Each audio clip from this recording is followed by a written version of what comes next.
I must confess, I've fallen for this game. I mean, who wouldn't?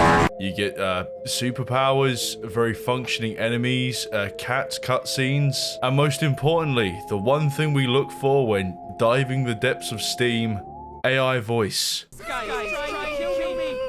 Oh, I'm not trying to kill you, man. We're coming to get you, baby. Stop calling me baby, it's weird. Loading up the game, before you even make it to the menu, an anchor woman sets the scene, talking about something falling from the sky. We have received information that there is a risk of a meteorite falling near Highland Lake. Then one moment, you're standing a bit too close to a probably highly radiated substance whilst your friend just disappears into nothing. And then the next moment, after starting the actual game, you wake up in a hospital bed. Where am I? No idea, Chris. No idea. I guess we're gonna have to find out.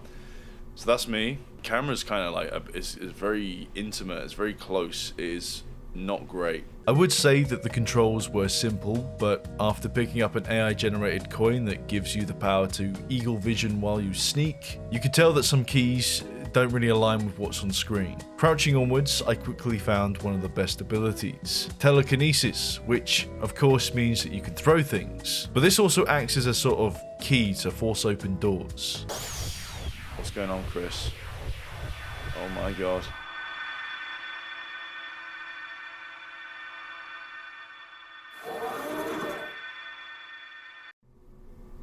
So I take it the door works now? Yep.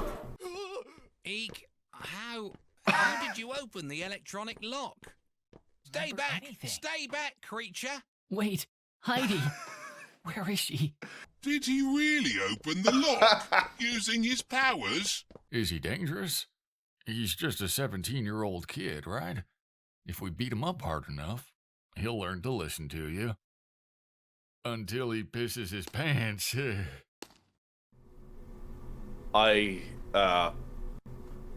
What? I feel like it's important to mention that Goofy's, the developers behind this, are from Japan, and there's probably a lot of translated stuff, a lot of things that you wouldn't normally say. But to be fair, it does add to the whole charm of it being one of those kind of games. We're coming to get you, baby. Why'd you call me that? It's so weird. My first encounter with these guys, straight after knocking out a scientist, looked a bit strange. The sizing seemed a bit off, but the idea is that when a scientist spots you, the cops, they come for you. Not from somewhere, but anywhere. This guy's trying to kill me here. I didn't do anything, man. Don't move. Don't move. Alright, so the things that I can open just kind of appear yellow on the map. What is up with these guys? Hello? You still here? Look at the size.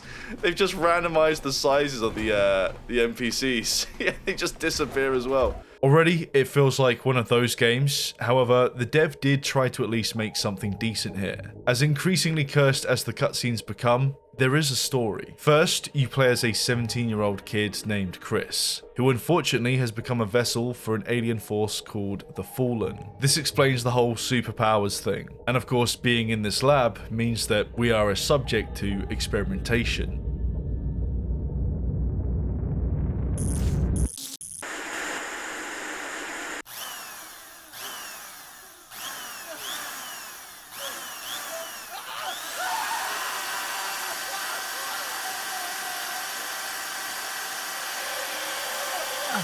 This is insane. I've got to get out of here now. The current objective is to explore different rooms. On the map, yellow keys indicate accessible rooms and red means no. Along the way, you'll find required or optional laptops to read lore from, and littered around are many more AI-generated coins, most of which are simply upgrades for your stats. You can also find said coins in these question-marked puzzle rooms. And as expected, the first few are pretty easy. Move block, open door, get coin. Move block onto square, open door, get coin. Move block onto square, open door, get block. Move blocks onto squares, get coin. The issue is that most of these remain very basic. Not much changes in complexity, and to be honest, they just become more of a chore, and that is until mid-game. But at least combat continues to get more interesting. Oh my god, look at him. The absolute roid. Activate parry just in time. Oh, wait, how do I press Q, by the way. Can I just throw this at him and he'll die? Oh, actually takes a bit of, oh, it's shift! Hell yeah, worked. There we go. That's actually kind of cool. It's really jank, but they got some kind of combat system in there, and I can't actually damage him until I parry. There are a few powers we unlock later that make this parry system completely redundant, but I do appreciate this extra level of depth, as later when fighting multiple shield guys, the pressure comes on pretty fast. Anyway, when you finally make it to the lift, you can get to level 2, and here comes the grind before a terrible realization. This floor and the next can be summarized in 3 words: search, coin, and destroy. The objective twice over is to simply upgrade your telekinetic abilities so that you can go back and use the lift to go higher. But of course, along the way, you'll unlock new abilities, like for example, this shockwave. Seconds until discovery. Oh, it's space, by the way. Motherfucker! Really? You're really gonna throw that at me?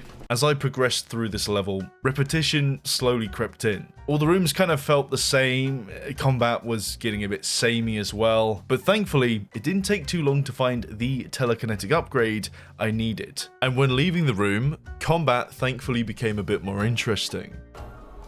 Oh, here we go, I'm actually progressing. Oh, it shot me! Finally, some real action. You can't hurt me when I got my force field up. I got him! Hell yeah! I took out the first guy with a gun. That's pretty cool. The intensity of combat changes dramatically from this point onwards, and you'll very soon see what I mean. But now that we have both upgrades, we can finally make it to the next level. Although, not before an AI-voiced flashback. You only see clearly with your heart. The most important things are invisible to the eyes. Huh? The Little Prince. Haven't you read it? I guess not. Maybe if they made it into an anime, I'd watch it. A shooting star. How lovely. Maybe it's a meteorite. It looks like it's gonna fall by the lake. We have to go check it out. Come on, we're going to be late for the meeting. Just hurry up. Come on. You gotta love how Chris tells her to hurry up whilst he's the one driving. That girl, by the way, was Heidi, who also has special powers, and we'll see again shortly. Speaking of powers, one of the best is unlocked on the 3rd floor. The psychokinetic shot. Basically, just a purple ball of energy that has a little bit of AoE. Unfortunately though, the 3rd floor, just like the 2nd, is pretty much the same. The same kind of puzzle rooms, the same anabolic enemies, and a side quest where you can turn on 9 laptops to get more coins. It's content. I'm gonna fast forward here. Hey look, we made it to the lift again. Heidi, are you okay? What an emotional reunion, Chris Jameson. I'm Howard Malick, director of this lab. You may not remember, but we've already met many times. Let her go, or else. Or else? Come on, that's the 15th time you've said that line. What? What are you talking about? Unfortunately, it's game over again. Do better next time. Stop! Oh my god. Man, they really did Chris dirty with that AI voice, but it turns out that we've done this about 24 times, and somehow we keep looping back in time to the same place. Eek, how did you open the electronic lock? Oh, now he's noticing. That's kind of cool. Stay back, creature. I like this concept. It's always cool to revisit levels with new abilities, new things to unlock, and new places to access. And that's exactly where the dev wanted to take this, as one of the rooms contains a memory of you essentially turning somebody to paste. Don't disappoint us. What the heck is this? I didn't sign up for this. Call the guards. Quick, do something about him. And with this new memory comes the ability to do that in real time. Where's the scientist? Over here. What? Go faster. I stole him. What did I do? Oh my god. You could just... What? This is insane. The power just to crush people makes us very powerful. And the fact that this ability scares the enemy is cool, not in a malicious way, but because you're not really meant to use this. You see, there's this humanity system which you can only really find out about on the loading screen, and the more people you kill, the more that goes down. Back for life. There we go. There is a remedy to this, but first I also need to mention that you unlock the ability to teleport, because this is very important for what happens next. You see, to cure your humanity, you need to save cats, which is a very noble thing, and honestly, mechanic-wise, they couldn't have done it better. But here's the thing with that. Somehow, I managed to fuck it up. I'm just gonna... Can I skip this? Hello? I love the cat, but I can't skip the cutscene. Oh no, I can do my abilities. I'm still walking. Oh, I'm right there. What the fuck? Hell yeah, man. Let's teleport. That's so funny. I'm gonna point my finger, a stub, at this and say that the cat situation broke the game. And again, look at that. Look at that, I can do it again. It is such a consistent glitch. I didn't know till much later, but basically after roaming the next floor with nothing much to share, I couldn't for the life of me progress. The lift just didn't work. I followed every step, I loaded past saves and even tried to TP out of bounds just to make something happen. But no, I had to start a new game. A 40-minute speedrun wasn't exactly what I had planned, but at least I had fun with some new enemies. Look at this guy. What just happened? Oh, I killed him. That's cool. I can literally just throw, like, take these off of them. I'd have to lose my humanity. That's really fucking tough to aim sometimes. Thankfully, this second run worked, and I could finally make it to the next level, but not before Chris goes nuts hearing what the scientists did to him. Hey, number 17. How are you feeling? Wait, please, it was all the director's orders.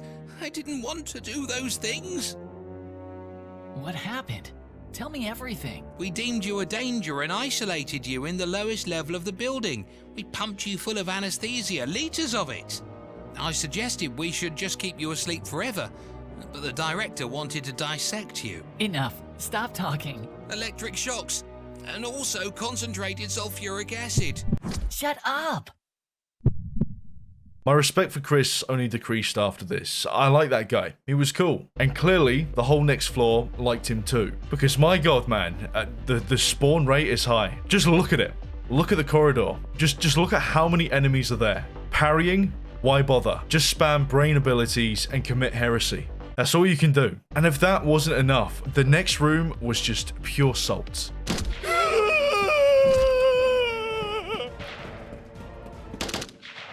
Dude, that sucks.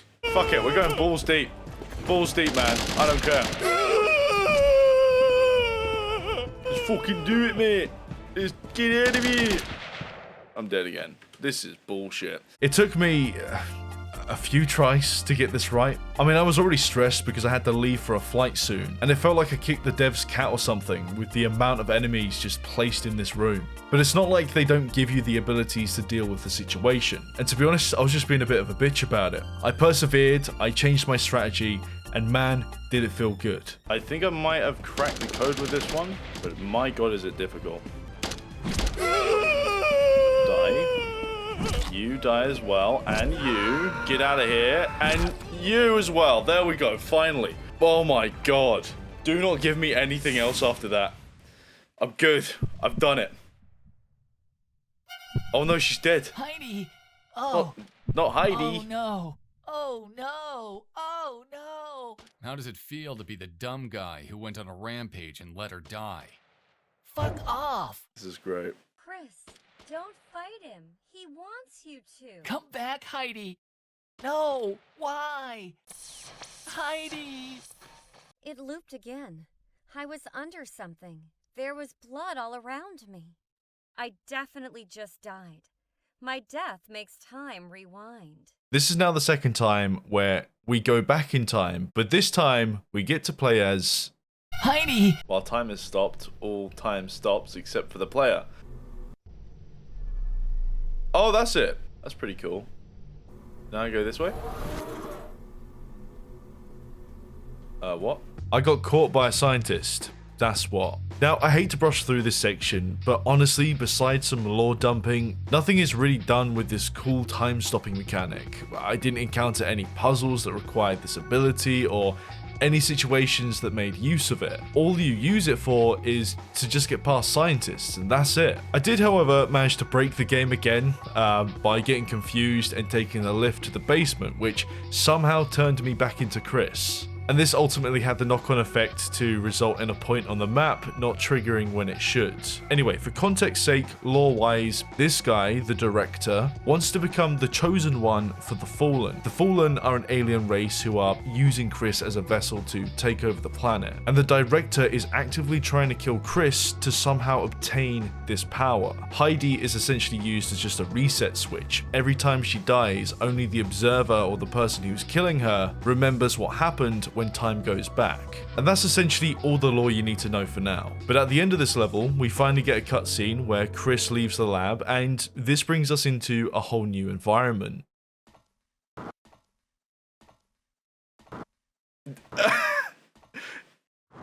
You right, man? Okay, cool. He just set his mate on fire. Ow. Alright, basically the way to beat this guy is to just get really far away from him and just spam him. Die. Almost got him. Hey, got him. We're now in the underground segment, and there are a lot of rooms to get through. 22 essential rooms to be exact. Most of them require you to clear out the room before progressing forwards. And I wish I could say that combat didn't get boring after 4 hours, but with so many enemies per room, you're better off just camping the door. This pirate enemy was pretty cool though. However, I really wish there was a bit more to the fight than just spamming purple balls. The reason why that was cut down so much is because there wasn't too much to show. But to be fair, they did improve the puzzles between these sections. There's actually some complexity to it now, and I've seen this asset pack before. It's a pretty good one. There's a lot that you can do with it. Anyway, look, this section started to drag on, and I was worried that there would be nothing new to share. Until the dev said, fuck it, indoor tank. Did he really just say, damn, how stiff it is?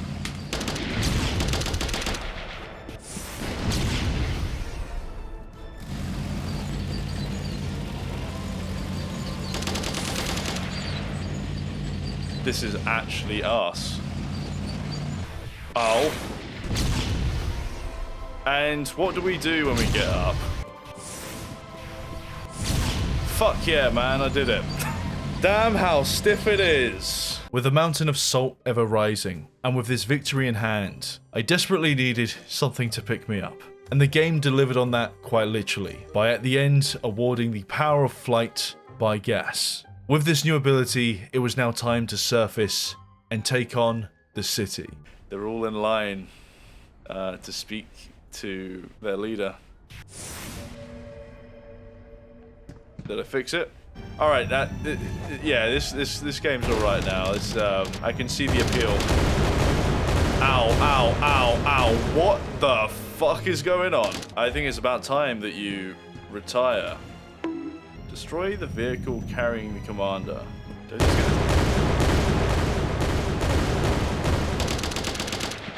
I'm dead. Oh, I need to kill those things over there, I think. The objective here is to destroy 4 command vehicles. They look like this, and all you gotta do is just throw things at them. Then they explode. 1, 2, 3, 4, and you're done. The only threat to this are the same old enemies, and they always suddenly appear every cross-section, making it a bit too predictable. Anyway, after clearing all of them out, I had to fight another tank, which, to be fair, wasn't that hard this time. I mean, vehicles completely block their shots, so it was pretty easy, but almost as if it were padding. The next objective after this was just to destroy more command vehicles. And we've got to do this before making our way to the research facility that we just escaped from. Oh. Oh, another... Oh, 2 tanks now! Oh! Okay, that's cool. The building actually fell apart. Wait a minute, let me try something. Oh, you can break the buildings! See, that's what I'm talking about. That's cool. There's a fucking helicopter as well.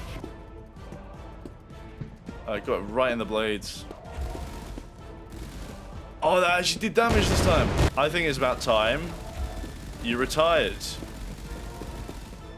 Well, would you look at that? Wow.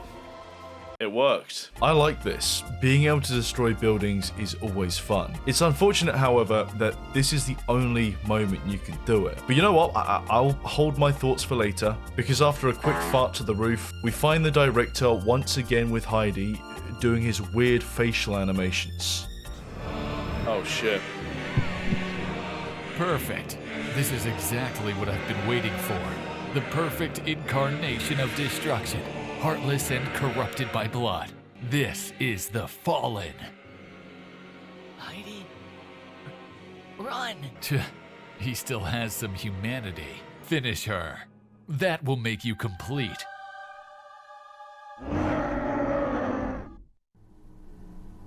Oh, right. Oh, what? This is it. This is what I gotta do. This is it. That's me. That's me, Chris. Chris gone bad. But now I've got to go around here. Oh, I'm dead.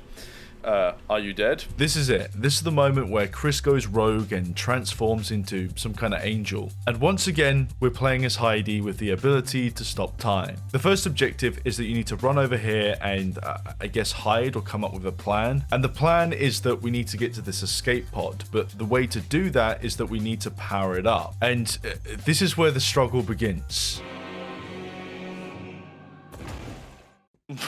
Fuck happened?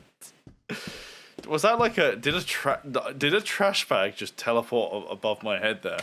Yes, it did, and weirdly enough, that was the only time it happened. Anyway, look, I died a lot of times trying to turn the power on. This section wasn't easy. On the roof, there are many enemies that can shoot, and they all know where you are, and they're all coming for you.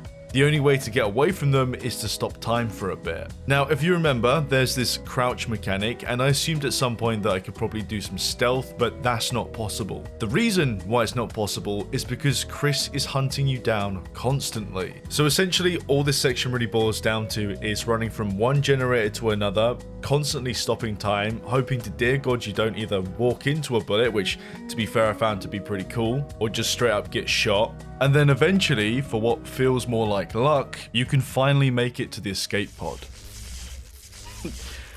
I'm not even like that excited about it, man. Like, that was not nice to get through. There we go, run. Or should I say jog to the escape pod. She got away. No! Damn it! Follow her. If she kills herself somewhere, we'll have to start all over again. Oh, wait, he's on... I was expecting that kind of shit, man. Alright. What bullshit do I have to do now? The guy's thumb. It's the only way.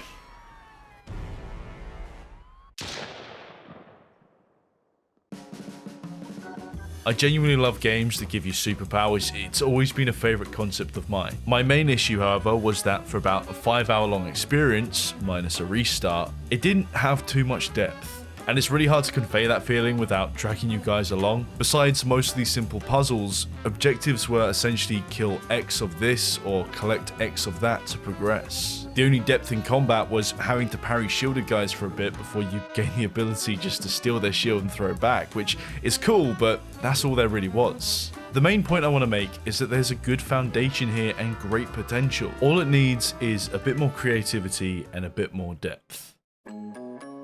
Thank you so much for watching, and a massive thanks to all my supporters. You guys helped to control my fireball addiction. Too many villages have burned. I'm a changed man. Enough is enough. And of course, finally, a big shout out to all of my Wicked Slayers and Cyber Wizards.